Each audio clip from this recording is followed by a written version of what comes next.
welcome back to my channel. And today we are going to talk about Ma Rainey's Black Bottom. So I took a class my freshman year and we read the play Ma Rainey's Black Bottom, and I was very depressed. I hated reading it. I was like super stressed out, and I think because the teacher was like, you know, trying to get a pass to say the N-word, and I'm like, girl, no, you're in a class of all black kids, like I will fight you. But we didn't have to fight, so it was good. Yeah, so Netflix made an adaptation of the play. Now this is fictional. Ma Rainey was a real person who was like the first blues vocalist, the first great, and she did have a song called Ma Rainey's Black Bottom, whatever. But a lot of the plot is fictional, so it's not like perfectly historically accurate, but yeah. So I'm just gonna read a little bit of who Ma Rainey is, so we kind of like are on the same page. So Ma Rainey is the mother of the blues. She's considered the mother of the blues. And her original name was Gertrude Pridgett, but her stage name was Ma Rainey. First of all, Ma Rainey is a bad bitch who does not care about anybody else, does not care about what these white men think of her. She's going to use y'all because y'all are using her. And so she's gonna get what she wants. And she was not scared of nobody. And I said, period. And Viola's portrayal of her, period. Like, her face, like as soon as she looked at this man, he was like, oh my God. Like, I done messed up now.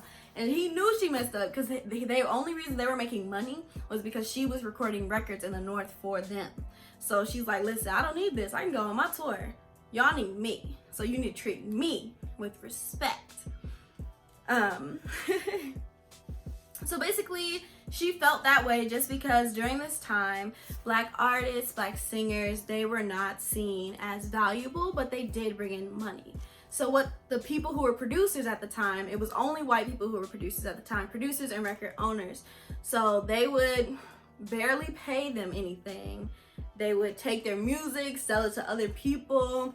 You know, there's a whole Elvis Presley scandal, you know, Chuck Berry and them. Like, we're going way back, way back, you know? And Ma Rainey knew this. She knew they were just using her to get black listeners on their record label. And so she kind of just was whoever she wanted to be. And I'm trying to think if there's anything else important historically. I mean, racism. It's America, hello.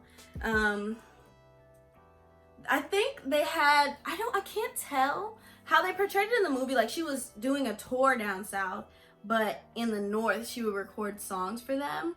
But I'm pretty sure, like, there are places in the South that black artists still couldn't perform. And if they performed, it was very segregated still.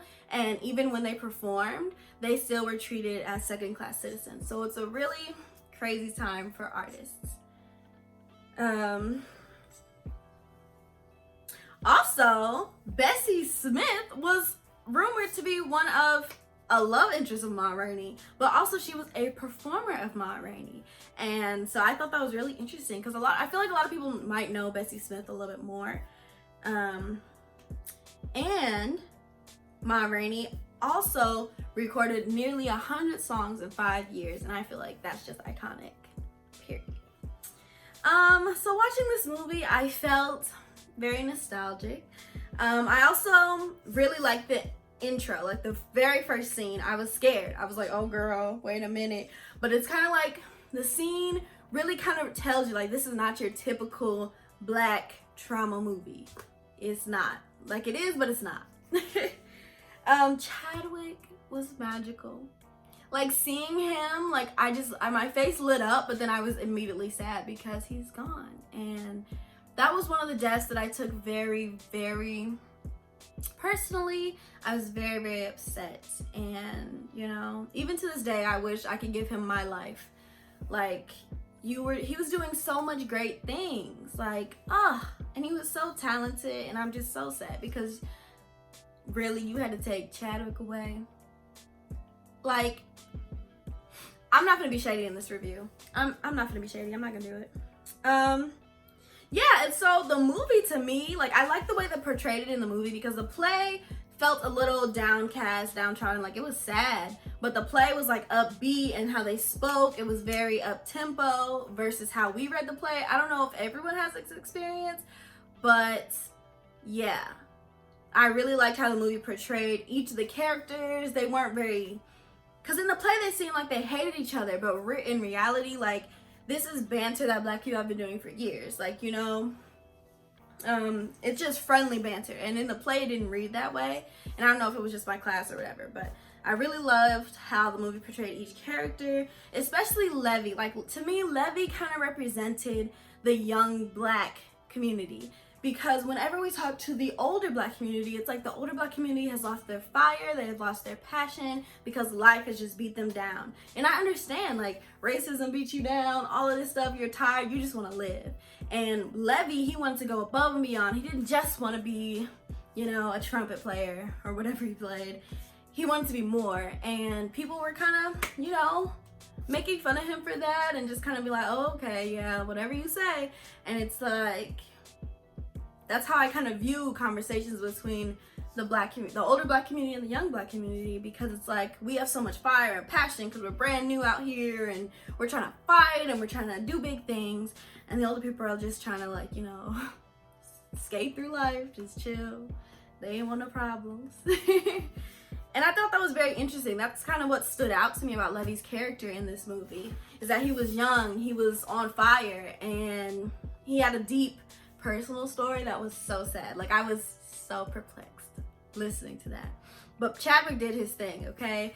Never anything less. He never not gives us a performance. Quite frankly, he could have played all of the great Black historical figures. Yeah, the music was great. Another part that stuck out to me was that Ma Rainey's nephew had a stuttering problem.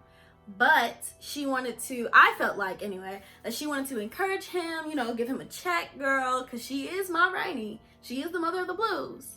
She's iconic. And she said, we're not leaving out of here until he gets this part right. And he's going to get paid for his part. And we're going to go on with the song. And people didn't understand why she was doing what she was doing, but she was really doing it for her nephew. She wasn't doing it for her record. She wasn't doing it for the band. She was doing it for him, his confidence. And I feel like that was so sweet. I loved it. I adore it. I really enjoyed it. I think the music was great. The casting was phenomenal. I think Viola did what she had to do. Of course, I'm tired of seeing, like, we do have to discuss on why certain type of characters are casted correctly and other certain types of characters are casted incorrectly. And by what I mean by this is always portraying dark-skinned women in a certain type of way and always having dark-skinned actresses play them a certain type of way. Now, Ma Rainey was actually a bad bitch, and she definitely was acting that way. But there are other, you know, scenarios like the Nina Simone documentary where she was played by a light-skinned actress who blackfaced her skin, and that's not okay. So what I do want to see more of is, yes, we love Viola, but I don't want to always have to see Viola in roles where she is fighting for her life or being, like, you know, sad all the time or stressed all the time or in pain all the time. Like, she doesn't have to suffer. I really want to see movies and shows where dark-skinned Black women don't have to suffer, because there's so much more to life than suffering. Hollywood, please get it together.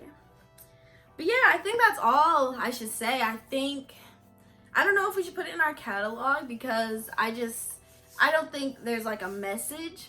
There's not like a particular message for the culture, but it is culturally significant for music.